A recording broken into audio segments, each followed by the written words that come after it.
Sanbonani nonke makaya. Welcome to Millennial X. We are joined by two lovely ladies, two friends. Luyanda Duma, she's an entrepreneur, founder of the Neo Sukude Foundation, HR enthusiast, and she's running the HR division of Bathu SA. Then we're joined by Neo, stepmother of South Africa. So the funny story is she knew about Cyril Ramaphosa's train before it even happened. But she's a digital content producer. She's on YFM. She's a voiceover artist, and more than anything, she's just a youth influence in South Africa, which is big. I mean, the whole of South Africa. So thanks for joining us, ladies. Thanks for having us. So we're gonna try to talk about a lot of different things. So maybe Neo, let's start with you. I was really inspired last year as a student by the decision you took, right? So you left the Free State to come to Joburg to pursue your dream. Why? At the time when I was in the Free States, I was studying industrial psychology. Oh, that's funny. It's the same thing. Really? At least you graduated from that. Wow. Thank you. At the time, I was just really unhappy with my degree. Yeah. I felt that I wasn't where I was supposed to be, and that bigger things could be on the way for me. Yeah. And in order for me to achieve that, I have to go and chase it myself. So that's inspired the move to Johannesburg and to just drop everything and studying in Bloemfontein. But so I applaud you. I mean, that's actually one of the reasons I brought you or asked you to come on the show was because I feel like a lot of South Africans, especially youth people, are doing things we don't want to. Yeah. So circumstances at home dictate us to study a particular thing. We all study the conventional route, whether it be to be an accountant, to be an engineer, doctor. Because of situations, to be a doctor because of situations at home. But at the same time, reality is not everyone can just drop everything and go, True. Okay, cool. Yeah. I'm going after my dream, kodwa ekhaya, whatever, this is going to work out. So then what would you say to, and I suppose you can also interject here, to so many South Africans who are, especially young South Africans who are depressed, doing things they don't want to, but at the same time, they don't have that cushion to say, Yazid, I can drop everything and go after my dream. It's often the thing of, do you have a plan? Okay, right. sure. So I moved here with a plan, but it wasn't confirmed, right? Yeah. I knew that I was going to come to Johannesburg and apply for the Y Academy, which is YFM's internship program, and I was like, hopefully I do make it, so from then on I'm sorted. But at the same time, I'm blessed enough to say that my parents did support me. So I knew that even if things do pop off and I do fall off, I still have my mother and my father to be able to support me with everything. But at the same time, I was not depending on that because they're already unhappy with my decision of moving the side, that I'd have to work really hard to prove to them that the decision I made would be worth it eventually. Is it, when you look back now, do you regret it or are you happy? No. Yeah. If I was in Bloemfontein right now, I would not be the person I am who goes to today. Bloem though next year? Me, clearly. Okay. Guys, there's nothing wrong with Amongst Bloem. other people. Pardon? There's nothing wrong with Bloem. We have a store in Bloem, by the way. Okay, that's great. I mean, it's a good place to start out to study. I mean, you're not going to groove. You're not going to build a career, be a pop star, a superstar. Especially entertainment-wise. Yeah, it's very slow that side, I feel. And I felt that obviously Johannesburg is where I am in terms of pace. Yeah. So I was trying to go after that and try, get to where I'd like to be. Got you. And yeah. Lou, Can I just Yeah, jump in go for there? it, I want to know from Neo Sukude, what happens, what goes through your mind every single day when you're living in a space where you feel like, I don't belong here, I don't want to be here. So for you to come to a point where you made a decision, it's okay, you know what, I'm catching a flight out tomorrow, I'm leaving, never coming back, dropping my degree, take us through that, the build up to that day where you just were like, parents, That's it. I'm done. You obviously have to consider your family more than anything. So I was just thinking of my mother and my dad who took you to school, and now you're disappointing us. We're basically at home because you're to Fuzeba, basically. There's no one at home who's dropped out. There's no one at home who did not finish their degree or matric or anything. So you'll be the first, and why are you doing that? So obviously that was the one thing in my mind the entire time when it was happening, and my thought process on I'm trying to leave, I'm trying to go. That was the reasons why I should not drop out. Yeah. But then at the same time, I'm you know what? Sure, let's say I did get this degree and everything. I know that with psychology, it's going to be honors. It's going to be a master's, PhD, it's going to be a board PhD. exams. So I'm going to be 35 with a proper job eventually then, but am I happy at that stage? Yeah. So I'm a hectic risk taker, and I get bored like this. So with those two elements put together, it's trouble. And that's how I got here. So it's a thing of you're unhappy every single day when you wake up. Nothing is motivating you. You're not enjoying anything whatsoever. You're drinking a lot to forget everything, just to suppress every emotion, So that is why I was just like, I'm gonna just spread my wings and just jet off to the side. Lou, so you in HR, running quite a big division, 22 years of age, running the division for Bathu. It's quite big. Now people are listening to the conversation. Neo saying, okay, she dropped out of school to pursue a dream, but there's still a lot of people who are still in school and they can't find jobs. So it's that thing of, I went to school, sacrificed pursuing my dream, now I can't find a job. You in the HR space, what are people doing wrong, or why are people not getting jobs? Is it a thing of there are not enough jobs, or is it a thing of when there are enough jobs, in that interview process, people are just going wayward in terms of how everything goes? Okay, I'll answer that on both ends. So sometimes it's not necessarily that there's something wrong people are doing. Yeah. Sometimes it's just a matter of, there are no posts. Because we can go in for a month or two with no, job opportunities for anybody. Whereas we've got tons of CVs every single day of people wanting to join the company. So, but when there are job posts, I think the biggest mistake that people tend to make is that they can't really represent themselves on paper. Gotcha. Like, it's just, it's a difficulty. People can't sell themselves on a CV document. But the thing is, with that though, we taught to be modest, right? Yeah. You taught to downplay your achievements. You are taught that if you portray yourself as, I am this person, look at me, this is who I am, world, people are going to scrutinize you. They will. They definitely will. But now just know that, bear in mind that when you apply for a job, there are hundreds and thousands of other people applying for that same job. So what would make me say, yes, this is the one? After going through 300 CVs in a day, and I see that number 289, what will make me say, yes, actually, out of everything that I've read, this is the one that I want? Yeah. So you need to be it also goes back to being so grounded and being so confident in who you are and knowing what you have to offer. Yeah. If you know what value you can add, then I want to know. Yeah. Basically, because I can't bring you into a company not knowing. I'm unsure whether you seem like you have the abilities, but personality-wise, are you able to deliver? You know, I just need to know from get-go, it's okay, you have the skills, and I also know that you are very confident in who you are. You'll just make things happen. You know? So, on that, there's a lot actually I want to talk about on what you just said now. So I had a conversation recently where I wrote on LinkedIn and I said, so because you are qualified, in Neo's instance, she's not. She dropped out. Does it mean you're a specialist or an expert? Or can someone who isn't qualified quantify themselves to say, look, I didn't do my MBA. However, I can tell you, if I run a business, I do X, Y, Z based on my previous expertise or experiences. So then how do we, you know what I mean? Because there's a lot of times where CEOs and companies you look at and they're not necessarily qualified. But they're specialists. And here we are telling everyone, besides Neo, because Neo does what she wants, you know what I mean? But, and then we're like, no, go to school, get your qualification. Where are we? Where we at? That's a battle currently, because I went to school. I'm doing my honors. I don't have a master's. I'm not a certified organizational development specialist or whatever, but I can do the job. So it's basically, that's what I'm saying, Wuti. Sometimes it's not about having the qualification or the title. Sometimes you're just naturally good at doing something. You can speak. You don't need to go to a school where they teach you how to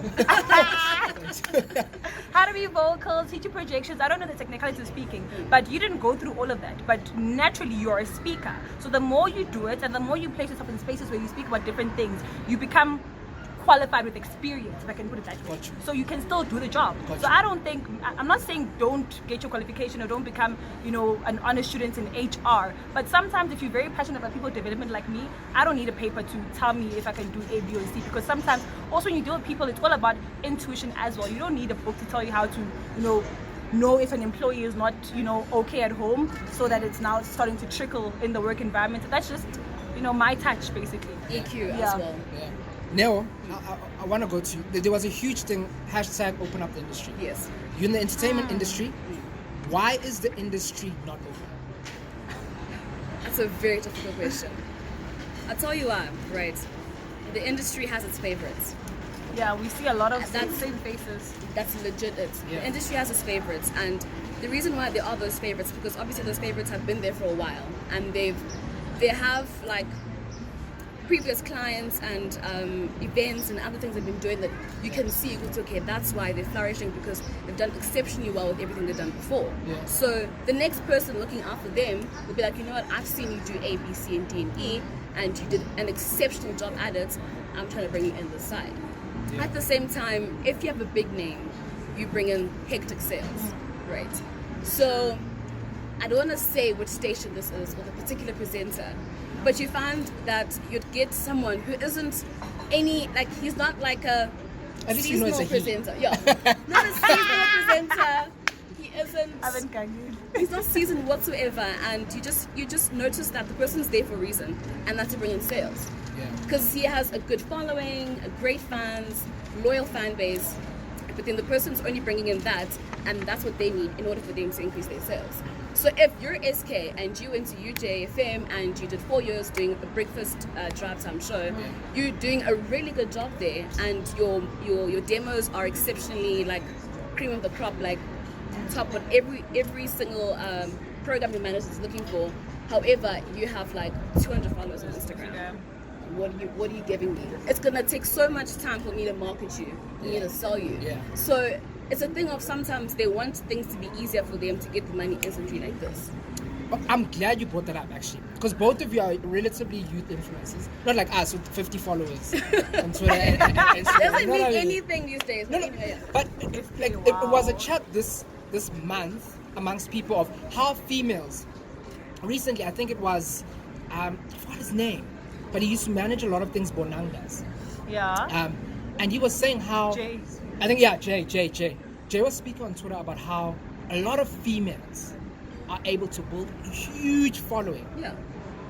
on social media, not necessarily because of content, Mm-hmm. but because you are female. So now Neo, Luyanda, and SK go to a particular interview. The people are looking at my social media reach and followers, and they're looking at me going, now SK's just got 50, but Neo's got 20,000, Luyanda's got 32,000. You guys are going to get it. So where are we then? What are we saying to the gents? It's fair because in the corporate space, it's vice versa. Yeah, I suppose. true. So if I'm trying to flourish in my industry, Yeah. I'm somewhat safe, as you say, because I'm a female, I will be targeted more. Yeah. But then if I go to your Discovery, your Alan Gray, it's the other way around. Yeah. So also at the same time, it's really unfortunate, but sex does sell. Thanks. So Thanks. yeah, I mean, Thanks. if you don't have the sex appeal, if you're not like stunning, if your content is pop, if you're just, I'm trying to engage with you every single time because oh my god, I have a crush on you, I think about you, kind of thing, you know, and you have that pull towards me. That's what brings the following. You get to look at Shabalalas, but that guy is obviously extremely attractive. Is this a shout out? I just want to know.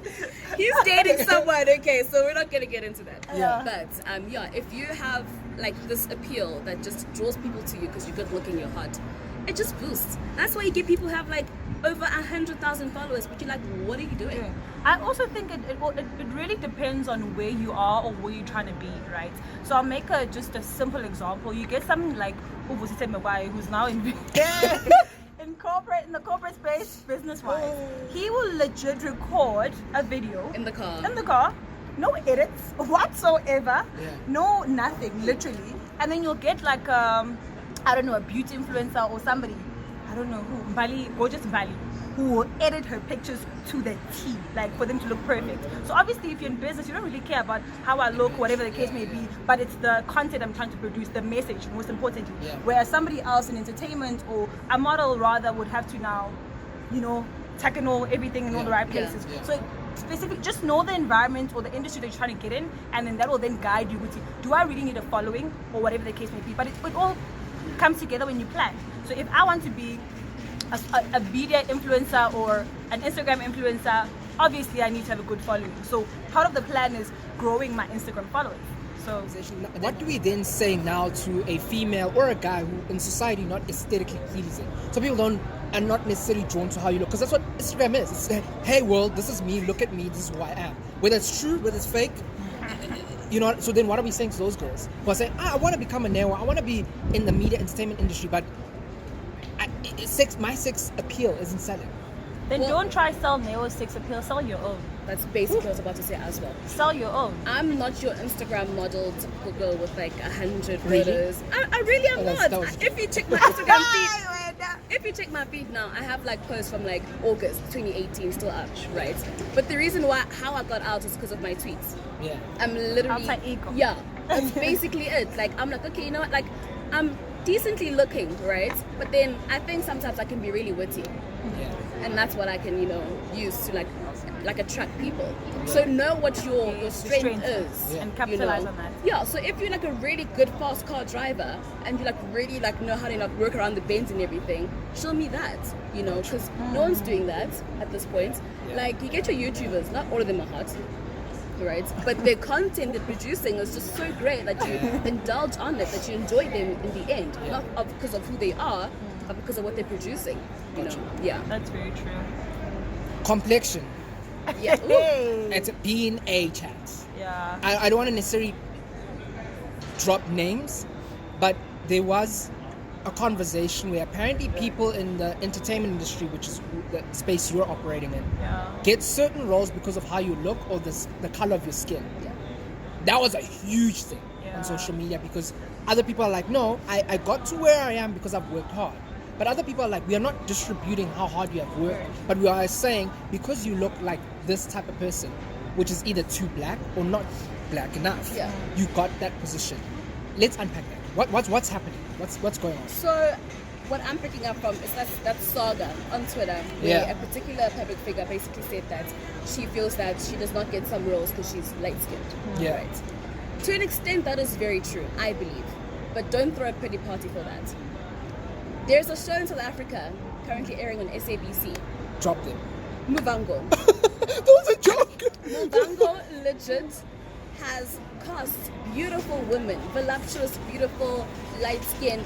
If you go through the cast list over the years, there's a specific look for each character. They're either like really thick, light-skinned, pretty with a great body, and that's how they feel that they're gonna get their viewers. Let me ask you a question. Is it wrong? Whew. If this is I don't know, director, script writer, whatever does the people that they're looking for to play that role, is it wrong for me as a director or script writer to say I want a light-skinned, very light-skinned, tall, slender woman? It shouldn't be, because obviously when you're writing that as a creative, you have a vision in your head Right. of how this looks like. I So mean, why are people getting bashed for I don't know, fitting that criteria? Yeah. My chat with that, and I agree, as a scriptwriter, you obviously have a vision to where you want to set it up. Yes. But then how you vision what you're writing also becomes a measure of social conditioning. So for you, a angry black woman needs to look a particular way Way. because you have been conditioned by society to say, no, True. an angry Okay, black woman true. looks like that. That's my issue. Tyler Perry. And is Yeah. is that then not a form of ostracization or racism in itself within us as a people? No, definitely. It comes from us, definitely, and we live with it as well. Because at the same time, if you, like you said as well, with an angry black woman, let's say 12 years a slave with Lupita Nyong'o, Yeah. you Yeah. can't cast your pretty Tuli Pongolo to be Yes. Lupita's role. You don't know why you can't say that and why it's a thing where it can't be a thing, because you don't want to like verbalize it, because it's gonna come out like really rude and difficult to accept. But at the same time, Lupita would look like what a slave would look like back then. Yeah. If you did not experience slavery, and from every single book you've read and throughout history and everything, and you've seen these illustrations and everything, there wasn't a light-skinned, skinny, tall girl kind of. That's the unfortunate reality. Yeah. The sad thing is that we've created these impressions and we've created these stigma towards our bodies, our skin color. I mean, because it's all society, and who society is us. Yeah. So we're literally in a fight with ourselves. Yeah. Literally. Actually, a question to both of you. You guys are females, or you girls are females, rather. Oxymoron. In the entertainment industry, in corporates, how do you change the image where people see you in terms of your skill and value in which you bring, as opposed to Neo and Luyanda are pretty, but that's it. That's where the value lies, in them being pretty, not what you bring to the table. Because it's a chat, and we need to have that conversation, because there's a lot of young graduates that are going to go into the workspace. There are a lot of people now who are working the same. You're in a boardroom, you're a partner in a firm, but that's just because of PE. And then when you say something, people don't value what you're saying. So until they can undo those biases, they'll always be there. You guys are beautiful young people. How are you guys fighting that kind of image out there in the world? Funny how, because before I entered corporate, before I decided that I actually wanted to go into corporate, that was my biggest fear.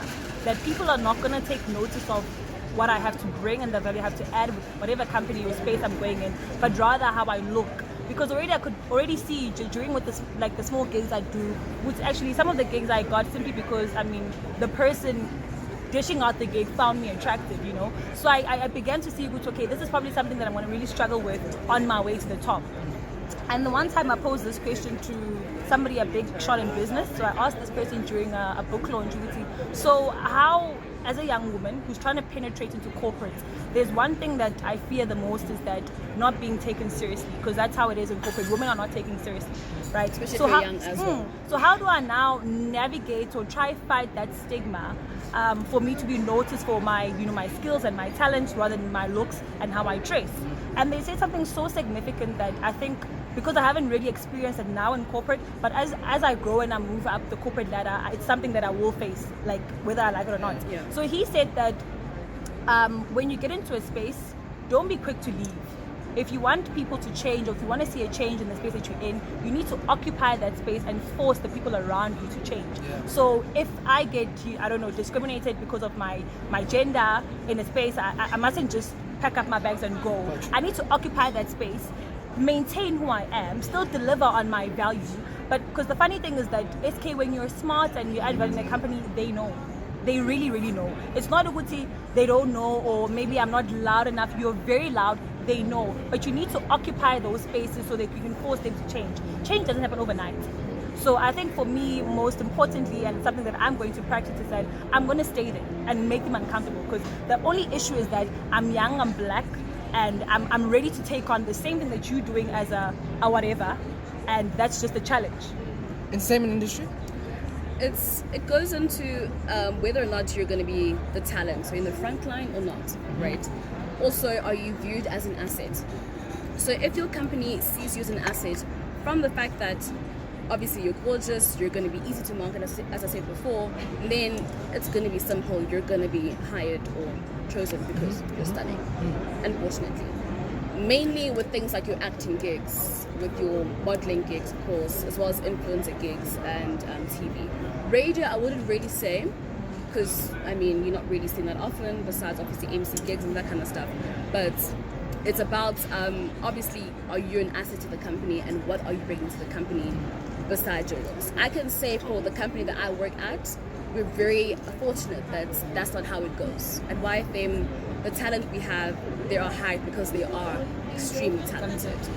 We definitely have opened up the industry, I believe, because some of the talent that we have and the presenters we have are not like pioneers in the game. You know, you get your weekend DJs that like have like 200 followers on Instagram, but because we felt that, rather the manager felt that they have a really, really, really good knock at this radio thing, and they're just jocks at it, that they should be employed. They should be hired for that. Yeah. So are you an asset to the company? What is the company getting from you as much as you're getting from them? I also think, like, to the young females watching and listening to this, it's that thing of entering into any space, whether it be in STEM and corporate, you do not have to think you're a man. Or you do not have to think, I need to replace the role of a man. Because as men, we don't walk around saying, I'm a man. Yeah, of course. We're just walking around, we're living. We're doing what we need to do. So I think it's also imperative that people start understanding that, as you said, be in those spaces, add value, but be true to yourself. You don't need to then change and then think like you're a man. Just maybe quickly, maybe just 2 points. To get to the interview, how can you seal the deal at the interview? And then I'm sure people can follow you on social media for more tips, but just maybe give us 2, and then we're going to shoot to Neo and kind of close up. Definitely. My 2 favorite ones are 2 points that I always give. Know who you are, because we are going to ask you about yourself. The question that strengths, weaknesses. Everything. And we Tell us all about have yourself. weaknesses. Guys, be honest about them. Yeah. The key to it is that I'm working on them, or it's something that I've overcome. Or in this company, I feel like I can better myself in this way, because this is what I did wrong there, but I'm willing to do it like this here, right? So know yourself, know your strengths, know your weaknesses, and also research about the company as well, guys. It's very like disturbing when you get there and I ask you things things, not necessarily with how old are we or whatever the case may be, Yeah. but something that's tied to our values, our mission, our vision, and you can't answer that because you don't know what our values are. So know about the company, know about the position, and also if you can, research about the people that are going to be interviewing you. Gotcha. Cool. Now, just in closing, Yeah. everyone wants to be an influencer. You are one. We can just go on your Twitter and we will see you are one. Okay. All right. But in saying that, how do you become an influencer in South Africa if you're not from a relatively well-off background? And more than anything, how do you stay authentic and true to yourself and your values instead of chasing the numbers? You know how when we were younger, our parents would tell us that TV is absolute garbage, it won't teach you anything, your cell phone is nonsense, it's not going to do anything for you. That's not the case these days. Your cell phone, social media can take you so far, and that is basically when you find your ground, you know who you are, you know what people see you as and know you for, that makes you the influencer. Gotcha. So if you're the girl who has like really bum eyebrows, show me how you get those eyebrows. That's your niche, that's your and market. that's who you are, kind of thing. So if you're that girl that is often going out and having drinks and I'm going to roast bank tonight kind of thing, you're now reviewing restaurants, and the restaurants hit you up on some, hey girl, what's up? Let me, So it's all about what you put out, and then the company thinks, oh, actually, it'd be really great to have SK on board because it seems he has an interest for this, and then people who engage with him really do enjoy that, Yeah. So. At the same time, I always advise people who try to go in the influencer route, do not bash any companies, any company names, because often, like, let's say a really big brand will approach you, right? But before they approach you, they do research on you. So they'll search your handle at SKN, so the client is Shrips. And they'll see what you Shrips, said just by about the way, Shrips. shout out to Shrips. You know where to find me. You know what I'm saying? You know where to find your boy. Yeah. Basically, they research to see what you've said about strips before.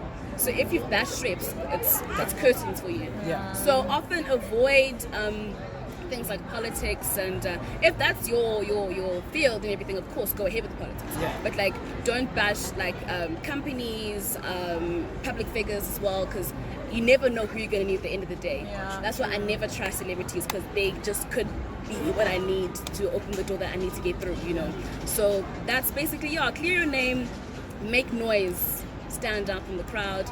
Everyone's doing eyebrows, but I haven't seen purple eyebrows, so show me how to do purple eyebrows kind of thing. So, yeah. Cool, Shri. So just a question to both of you. How many cents does a rand have? Hi, Bona. 60. Huh? How many cents? So 100. 100. How many cents does a rand have? Kando wazi. Hi, bo. So, is that the answer? Yeah. Oh. That's 60. That's 1 hour, 60 minutes. Yeah, no, but Guys, yeah, I'm it's blonde. 100. I'm Yeah, blonde. but we don't work with single cents in South Africa. No one has a cent on its own. We have either 5 cents or like 20 That's cents. 60. No, but At least SBW. at least I said 100 at the end. How did you use SK? Oh. Yeah, that's fine. As we wrap up. All I'll say. What does that mean? She asked me. So I'm just gonna even take a photo Oh. so you guys can see that I'm telling nothing but the truth here. I met SK. SK was a choir boy at Kersney, and Kersney was like notorious for having these really good-looking boys with like a Great swag, And the maroon blazers. Like SK had like some weird scarf. Obviously, you started from the crowd because like a choir leader, whatever it was. And we obviously hung out at spots that grooved and everything. And then That's SK, how we met. That's how we met. That's how we met. That's how we met. the Rage 2015 was when SK and I. You are cool. That's time. Thank you so much, everyone, for joining us on Millennial X. Please subscribe to our tell channel. them how I met No, you. you didn't know. You should yeah. just say no. Oh yeah, you can speak like that. No, I will not. I'll tell you how we met. We met on a night out. Don't lie. That's seems to be how you meet everyone else. Yeah. And thank you so much. Say the one about him. Thank you so much for joining us. Please remember to subscribe to our Face channel. your demons. Please Face also your follow demons. Neo if you want to know more about the entertainment industry. Please do that. If you're looking to get a job, get into the HR industry or break into that corporate environment, Luyanda Duma is your person. And thank you so much, ladies, for coming and joining us. Thanks for having us.